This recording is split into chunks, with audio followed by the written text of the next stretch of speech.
Something that we hear from all of you that you could use some support in. So we're thrilled to be bringing to the stage Jen Anthony. She's going to join me for a moderated discussion, kind of an inside out look at cybercrime and fraud.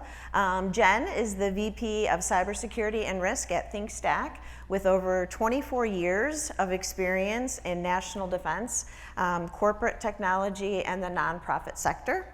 She provides strategic oversight to ThinkStack Security Services. I know a lot of you are very familiar with ThinkStack and what they do.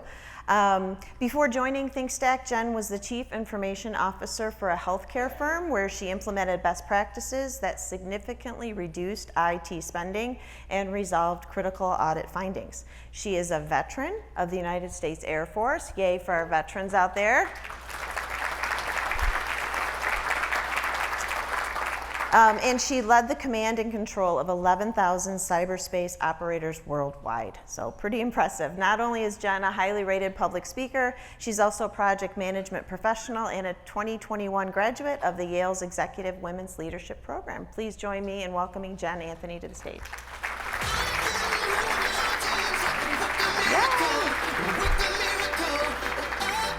All right, awesome. Thanks for being here. Thanks, Jen. Thanks for the warm welcome, Patty. Thank you so much for being here. Hi, friends. All right. Patty, everyone's rooting for us to get on these stools. I know, I did it. I'm up here. Okay, awesome. We did it. All right, Jen, we have a lot to cover. I'm so excited to have you up here, and I'm just so thrilled whenever I meet a lot of cybersecurity professionals, they're men. And so I think it's awesome that you're in this field and bringing this information to us. So I know I kind of introduced the group to a little bit of your background, but I know in the credit union space, you're relatively new, so just over a couple of years. So how is our industry kind of holding up in this cybersecurity realm? I love it. What do you think? Thanks for letting me start there. Yeah. Patty, I do want to say, when you mentioned I've been doing this work for 25 years, good sir, you missed the opportunity to yell loudly, "That's not possible. She doesn't look a day over 29. That's true. Let me say this, Patty. Yeah. I have thoroughly enjoyed orienting to the credit union space. I think this community is really, really special. Absolutely. When I joined the team at ThinkStack, the first thing the CEO said to me is, "Hey, how do we help you orient to this space?" And I said, I need to go be with folks who do this business. Right. And he said, "Great, buy a ticket, you're going to a lead convention in 2 weeks." Okay. When I got home from that trip, he said, "What'd you think?" And I said, "It felt like a family reunion." I've never worked in an industry, maybe outside of my military service, where there is a clear mission and it's not about me. It's about the folks that we have the privilege to serve. And I think that is really special. Yeah. I also think that really special thing makes it difficult for us to do security well. In every industry I've served in, cybersecurity typically introduces friction into the business. And that's the last thing we want to do in the credit union industry. But I do believe that this collaborative, best practice sharing, there's a better way to do this environment that we've created can help us do some really powerful work when it comes to cybersecurity. Absolutely, and I know one thing we hear from our credit unions is just the amount of cost that the cyber or ransomware attacks and how it impacts the credit union. And it's, there's so many different variations, I had a CEO tell me all of the different ways, and he went on for like 12 different scenarios that they're facing. So when we talk about ransomware, for kind of us non-cyber people in the room, how would you best describe, what is a ransomware attack? What's happening? You got it. I think what we talked about, Patty, is let's demystify some of this. Yeah. The way we win is when everyone in this room can walk out of here and you can talk to your staff about what is ransomware and why does it matter to us in the credit union. So let's start here. That's an attack on your credit union that's designed to do one thing. It's to take advantage of you in your most vulnerable state. When you cannot operate and you're in a frantic frenzy, the goal of that is to take advantage of you. I'll share this with you. We are no longer in a space where the folks doing this to us is an 18-year-old in his grandma's basement in like a cool hoodie.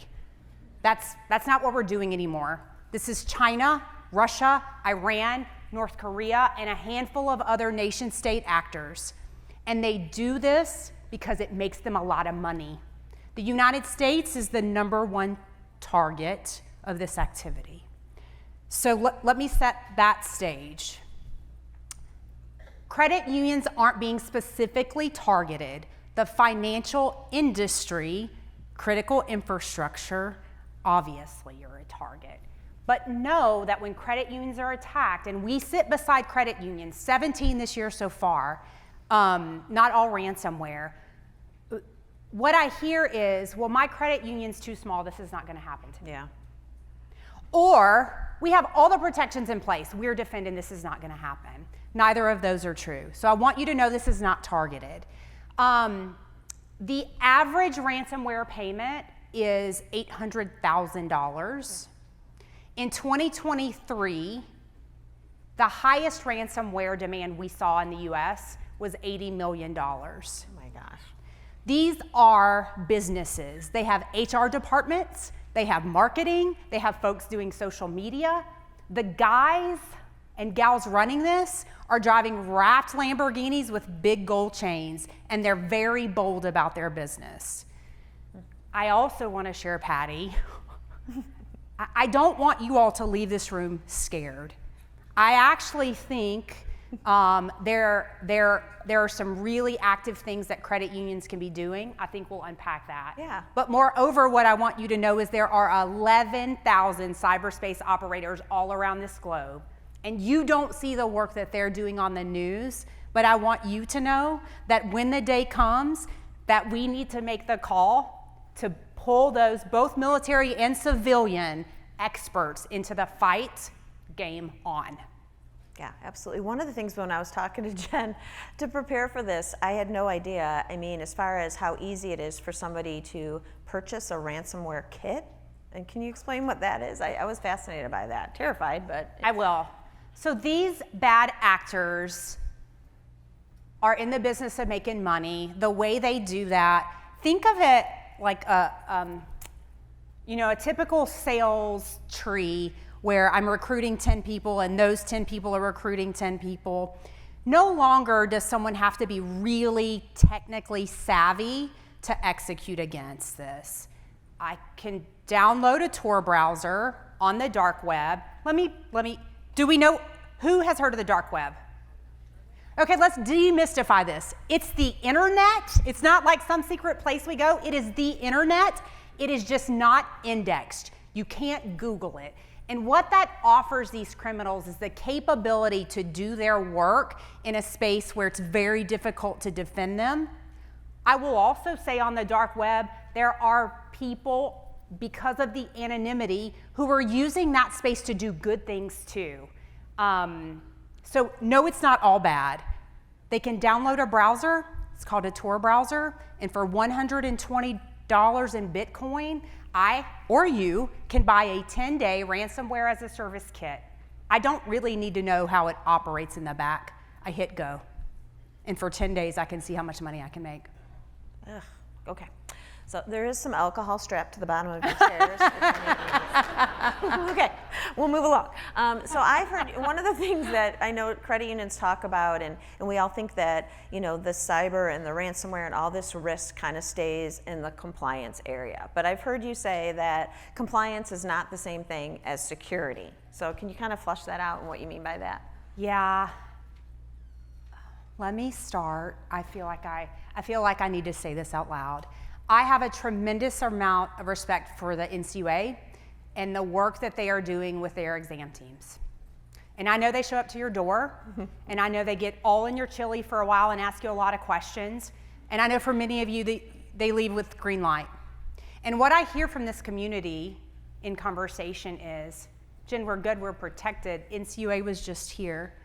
I need you to know that a green light from the NCUA does not mean you're safeguarded from attacks.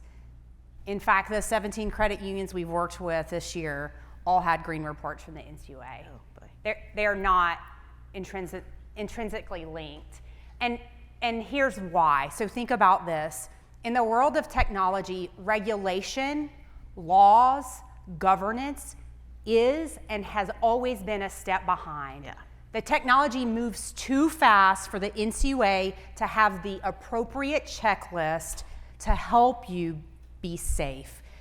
When a vulnerability is released, say from CISA or you get something from the NCUA, the bad guys are watching that too. Data tells us it takes them about 14 minutes to begin exploiting that vulnerability, 14 minutes. So we just can't keep up. The governance can't keep up with how fast the threat is moving. I think they're doing a phenomenal job. I think like the rest of us, they're under-resourced. Cybersecurity professionals, there's a shortage of those in the world. So that they have all of my respect, but that's not what is going to keep the credit union industry safe from cybersecurity threats. Absolutely. So let's dig into digital IQ. So what is digital IQ? So the definition for this room, I would say, this is the aptitude of your credit union to operate in the technology space to do two things: to make the work they're doing easier, more efficient, more productive, and to keep data safe. Whatever data they're responsible for housing in their specific roles within the credit union. Okay, so is there a way to, you measure it, or so you kind of go into a credit union and you assess what their digital IQ is, or? I would say, so that is subjective, Okay. that is subjective, but generally I would say we have some room to do in this industry to raise the digital IQ of your credit union. And there are a couple of things, Patty, that I've observed that I think we can do better. Right. Here's the first. This security stuff and technology stuff, it's not the problem of your IT team. Yeah. It's not. Everyone in this room, you don't need to know how to configure a firewall, probably, but you need to understand why it's important, and you need to understand what your team is doing to protect your credit union at a strategic level. We have leaders in here and board members. The other thing I would say, and this is not specific to the credit union industry, and frankly, team, if I had a really great answer for this, I mean, I'd be a bazillionaire. Right. Our credit union is only as safe as the weakest link on your team. So think about your credit union and think about the person on your team that is least technology savvy. And I would submit to you that's how safe your credit union is from threat. Because you can have all the defenses in place. You can have the right talent, you can have the right tools, you can have the right technology. All that can be in place. But one member of your staff clicks on a link, enters their credentials, and game on, the bad guys in.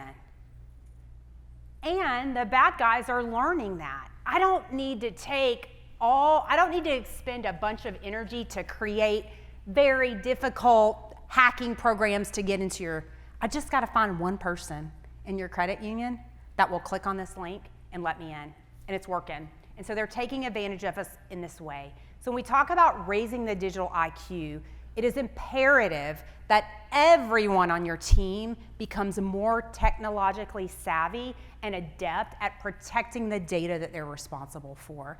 And I think I appreciate the security awareness training that we have to do. Y'all, it's not enough. That's not enough. There has to be education for your staff. It's got to be embedded in your culture. We have to talk about it at staff meetings. We have to talk about it at huddles. It can't be just the problem of the IT team. Yeah, absolutely. Ugh. Well, I know we had you on and somebody from ThinkStack when a lot of our credit unions were impacted by what happened with Doxum.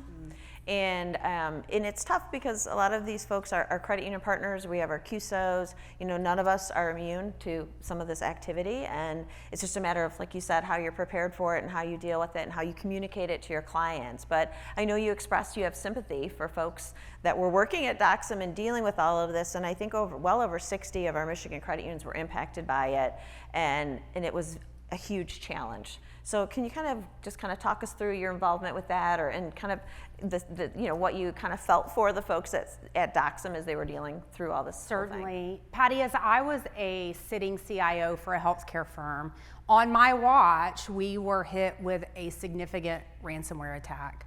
So I know firsthand what that does on a psychological level to the team who's doing the work. People are calling, you can't serve your members, the stress is very high, it's scary.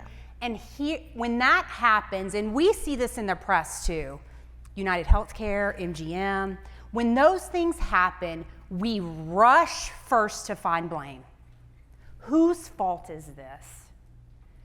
That is a narrative that I certainly would like to change, because when we associate fault and blame with these incidents, that produces shame. And when I feel shameful, I'm probably not going to talk about it. And when I don't talk about it, then the rest of this room can't learn from what we learned during that incident. And that's what I saw with the Doxim incident. It was, whose fault is this? And the reality, I'm rainbows and Skittles. I'm a perpetual optimist. I think to do this work, you have to be to some degree. Mm-hmm. I think there were probably a lot of great people doing the very best they could do with the resources they had, money and people. Can we learn from mistakes? Absolutely. And should we talk about those mistakes? We should, Patty. But I would urge us to talk about those mistakes in a way where this community, gets better. And the only way we can do that is, that's a perfect example of, you've already built this beautiful, amazing, collaborative community. Mm-hmm. What if we talked about that incident here? Yeah.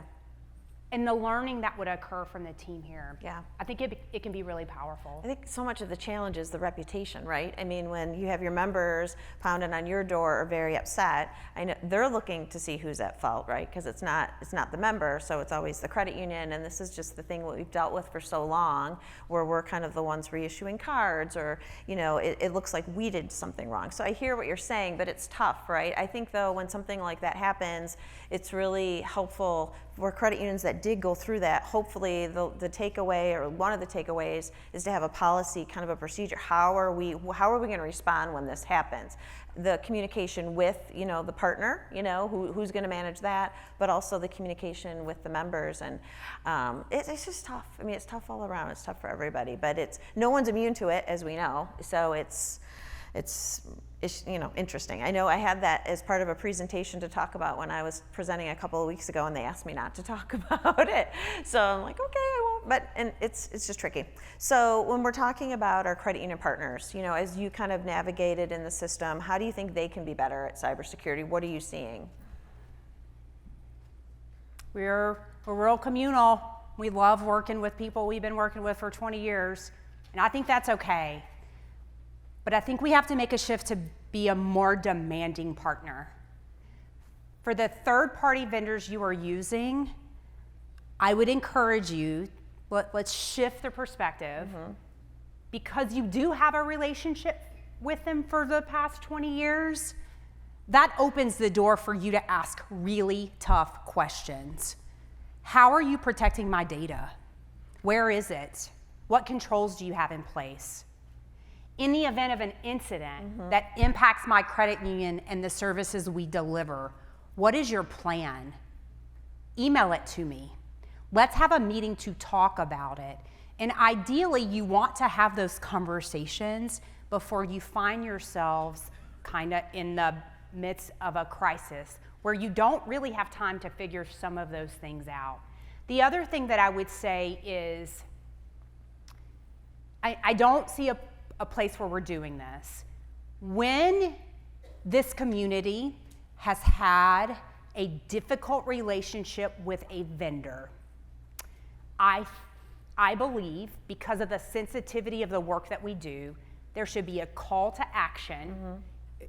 In a peaceful way, to bring that vendor to the table and let's work together to solve this. Mm-hmm. Because likely the work that vendor is doing with you they are doing with many other credit unions. And so I think accountability is key, but I also believe that we can hold people accountable in a loving way. We need to do this together because those people that are counting on us to deliver our services, they deserve it. And we're gonna figure this out. Yeah, I think too the communication, and one of the struggles I heard credit unions having with some of these is just the communication isn't there, right? So I think we need to be better at communicating and updating, and I think we all understand that they might not know the specifics of what happened, but at least some sort of reach out, here's what's happening next, have an announcement that goes out every 5 days, every other day, or every hour, depending on what's actually happening. And yeah, I think that's helpful, because if you're leaving people in the dark, even, again, can't get to specifics because you might not know, but I think that was one of the struggles too. And not just at Doxum, but I think just generally there's just been, and maybe it is kind of the shame, but it doesn't help when you're like, the people you normally call over there aren't answering. Yeah. So I know when we dealt with this at CUSG, that was like our number one priority, was to be communicating. We didn't hesitate to reach out to people as soon as possible. And I just think that that's going to be super helpful down the road. And I do think people should expect that of their credit union partners, to be transparent to the extent they can and to communicate on a regular basis. Because, Another piece, yeah. Patty, is understanding. Are there any attorneys in the room? No, none of us. Okay, I'm also not an attorney. And I will tell you, I think they are critical. They are a critical component of much of the business that we do. But understand now, right now, before you're attacked, that when you are attacked, here's likely what your attorney's gonna tell you. Don't say anything, okay? That is in direct conflict with the culture of credit union industry. What if, before we are the victim of a cyber incident, we sat down with our legal team and said, hey, we're not okay with not saying anything that doesn't feel true to our values. Attorney, help us craft a message that keeps us safe, but also keeps us in line with what we want to do. And Patty, that's possible. Yeah. But again, that work has to be done prior to an event, because when you are in the heat of battle and you're scared and you are looking to people who are experts, and when the attorney says don't talk because we don't know enough, you're not, and then potentially, right, you're going to be like 60 credit unions who have no idea what's going on, Yeah. and no one will talk to them. Right. Well, since this is becoming much more common and so likely to happen, maybe a way of being proactive is in our agreements with these partners, we're putting on the contract what the expectations are of what's going to happen if this happens, right? Because I understand the legal perspective, but I think that there can be certain base level expectations that we have and that we can agree to going forward. So maybe that's another idea. I don't know. But so I know we talked a little bit about some things credit unions can be doing to be proactive. I know you talked about education, training. Anything else that kind of comes to mind as we're staring down some of these potential threats? Yes. Assume breach. In here today, right now. Move yourself to that place. My credit union will be a victim of this. And when you do that, the power goes back to you. Because right now, what you can do is invest energy in your response and recovery. It is building operational resilience. Cool. When this thing doesn't work, this is how we're going to serve our members. The other observation that I would make, so I get to do a lot of work with credit unions. We do some tabletop exercises and I do some policy review. I'll give you two scenarios. So I worked with a $4 billion credit union. I would submit to you their business continuity plans, disaster recovery plan, incident response. That documentation was solid. Okay. When I arrived, boots on ground, with 14 executive leaders, and I gave them the first inject of the scenario, no one had a clue on how to respond. Yeah. And in an incident, two most important things: leadership, someone who is going to be decisive and take action, and communication. Conversely, what I would say is I worked with a very small credit union, 5 members. This credit union had 5 members. And when they sent me their incident response plan, teammates, it was 99 pages. Oh my God. You mean 5 employees, right? 5 employees. Okay. 5 members. Wow. What did I say? 5 members. 5 members. 5 members running this baby credit union. 5 employees running this credit union. And so I asked the CEO, I said, if you had a legitimate incident, would you pull out this document? She said, no. 99 pages. You got to have it because the Yeah. NCOE tells you that you have to have it. Make it a usable document that you and your team can, no kidding, pull out and follow when there's an incident.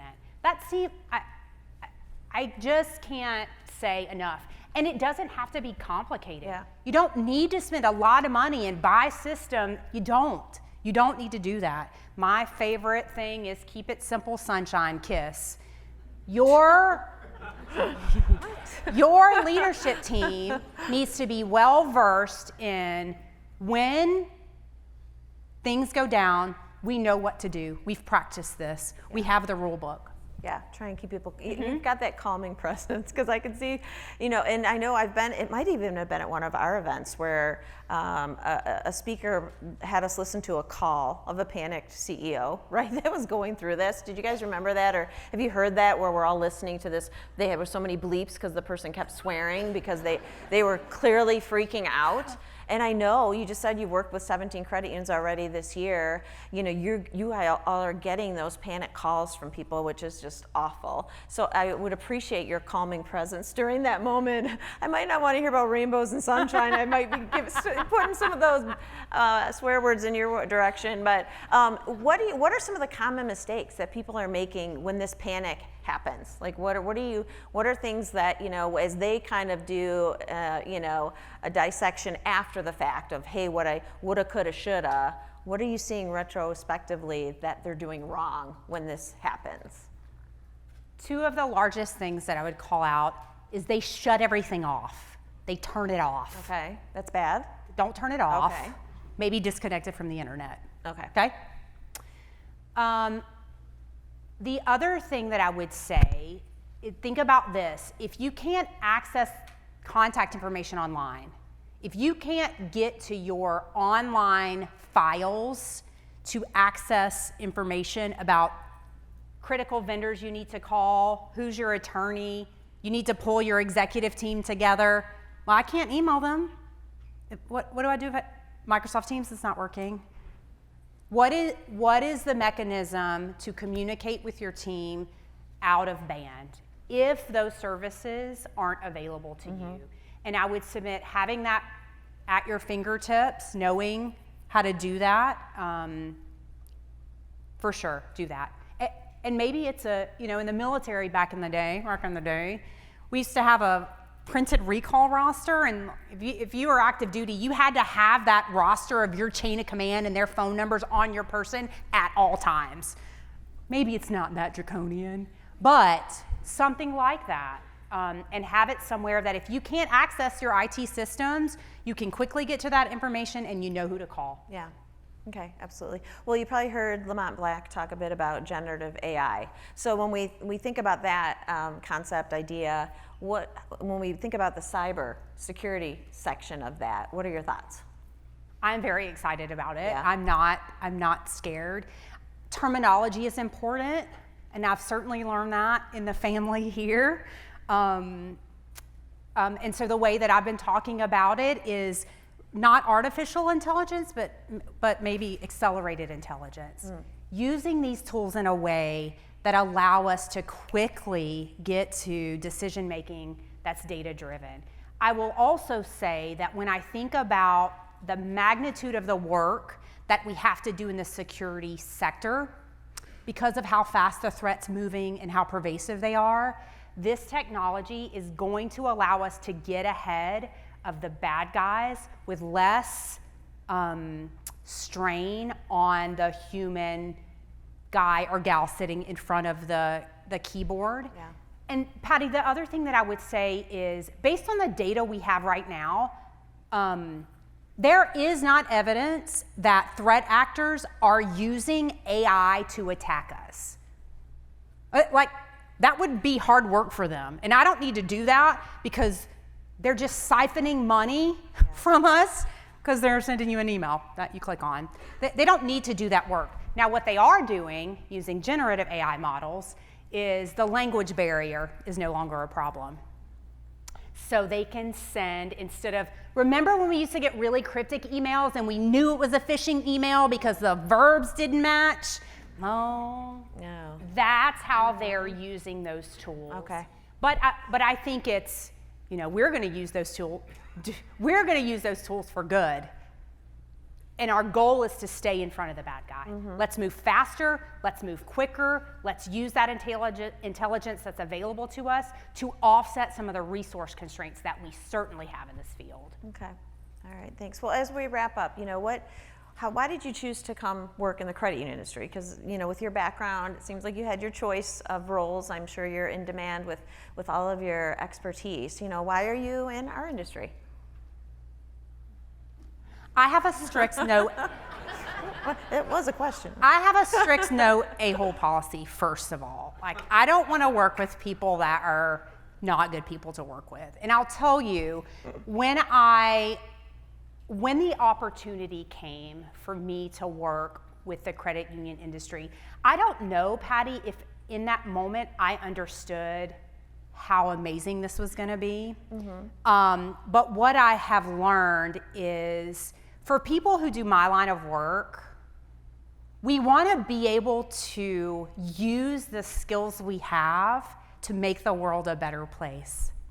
And in the credit union industry, it is very easy for me and our team to see that the work we're doing matters. Yeah, absolutely. I've never worked with another vertical who's spending half of their conference time raising money for good causes. And I follow you all on LinkedIn, and I see what you're doing in your communities, and I see how you're serving your members. I am all in. That's nice. That's awesome. Well, thank you so much, Jen. Thank you so much for being here. Patty, thank you. Oh, you're awesome. Thank you. Thanks for having me. Yeah, thank you. She's great, and Jen just shared with me her son is actually actively serving in the U.S.